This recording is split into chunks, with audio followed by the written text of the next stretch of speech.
Good afternoon. Thank you very much for the opportunity to share with you this afternoon about a very important question. Where have all the mothers gone?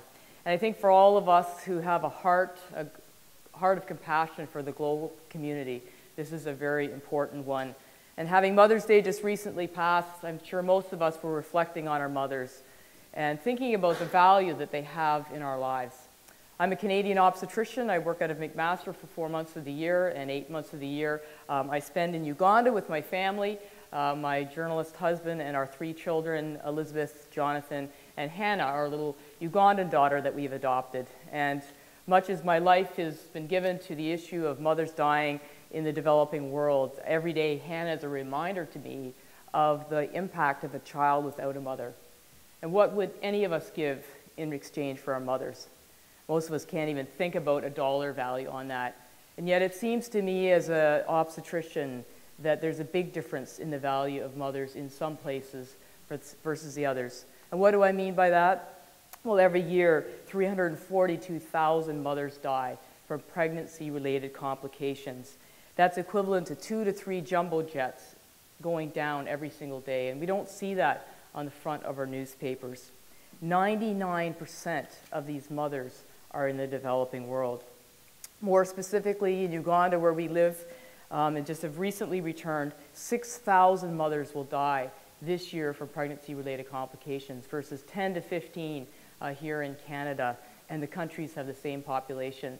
And as I work in St. Joseph's Hospital and see all that we do to save the lives of the mothers, I think, wow, there's a big difference. There's a global distance between the care of mothers in one place versus the others.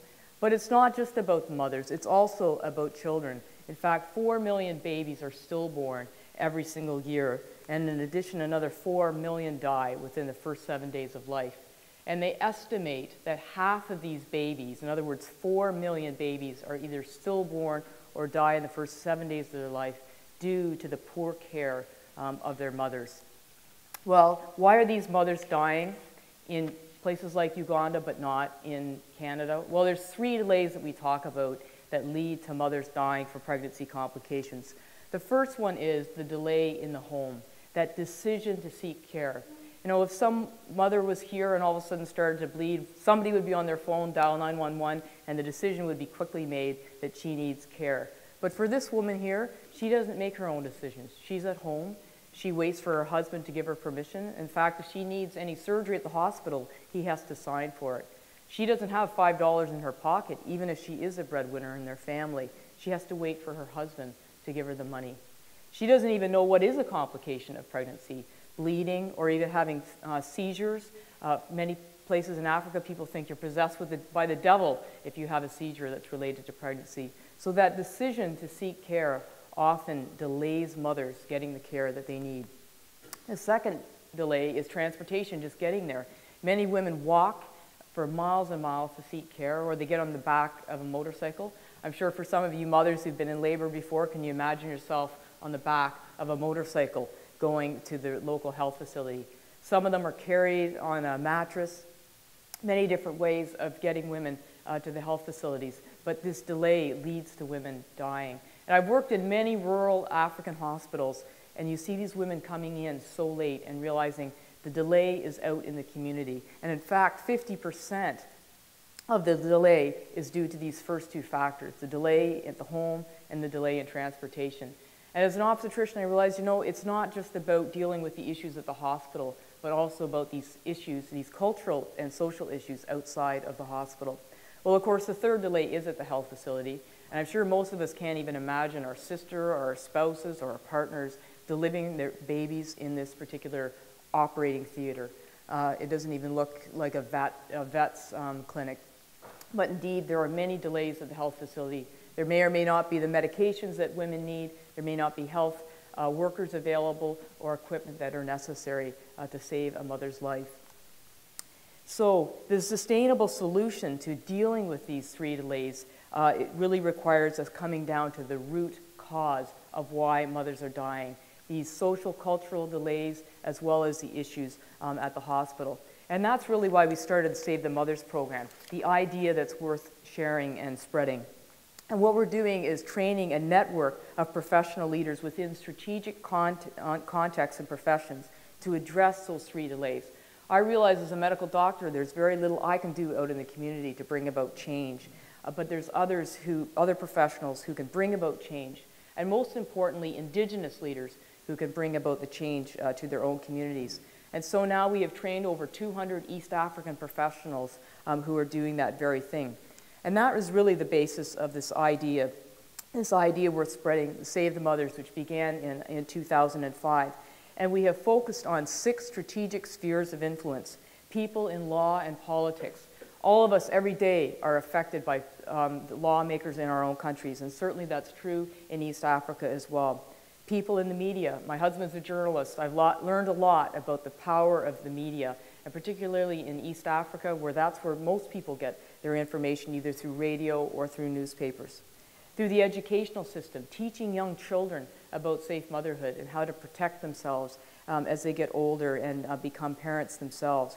Community mobilizers, so many social workers, and yet what are they really doing to improve the lives of mothers? Health professionals, for them to really realize, that you need to be an advocate for mothers. If you can imagine, in many places, a midwife can slap a patient and push on the patient so she pushes the baby out. And in our society, you shudder at the thought of that happening. But that is the norm there. And in a society where that is the norm, people accept that. So how do we help health workers treat patients with respect and dignity? All of us vote with our feet. We won't go back to a place where we're mistreated. And if you're an East African woman and you go to the health facility and you're mistreated, you won't go back again either. So helping health workers value women, treat women with respect, and put up simple things like curtains and those sorts of things in a health facility so 6 of us are not all delivering in one big place. And finally, faith community, so important. East Africa is a very religious community, and it's important for whoever is speaking at the front of the church or the local imam to speak about protecting mothers and what can we be doing as believers to promote the health of mothers in our community. So Save the Mothers is strategically located at the Uganda Christian University, which, as I say, is part of the faith community there, so that they are part of the message of promoting safe motherhood. We offer a Master's of Public Health Leadership, and it's focused on adult education. So our students are professionals, but they also study and work at the same time, and allows them to deal with the issues and challenges of delivering safe motherhood in their own context, and a real practical application of what they're learning out in their communities, and we'll talk about that in just a moment. Students are involved in community outreach, where they get out and participate in the community, and it builds their own confidence, just very much like the sorts of things we were talking about earlier. The same is true of East Africans as well, too. They need to have opportunities to speak out. So what does this idea actually look like on the ground? What are the results of some of the people that are involved? Well, I think of our 5 Ugandan members of parliament who have joined our program and have completed it. What have they been doing? Well, they've been bringing new legislation to protect mothers. They've been influencing finances. In fact, these Ugandan members of parliament actually lobbied for the delay in one of the national budgets because it was not going to have enough money for safe motherhood. And they lobbied so that more money is now going to be spent on safe motherhood. And that's the sort of influence that these professionals can have to promote safe motherhood. Some of you may have heard of our president in Uganda, Museveni.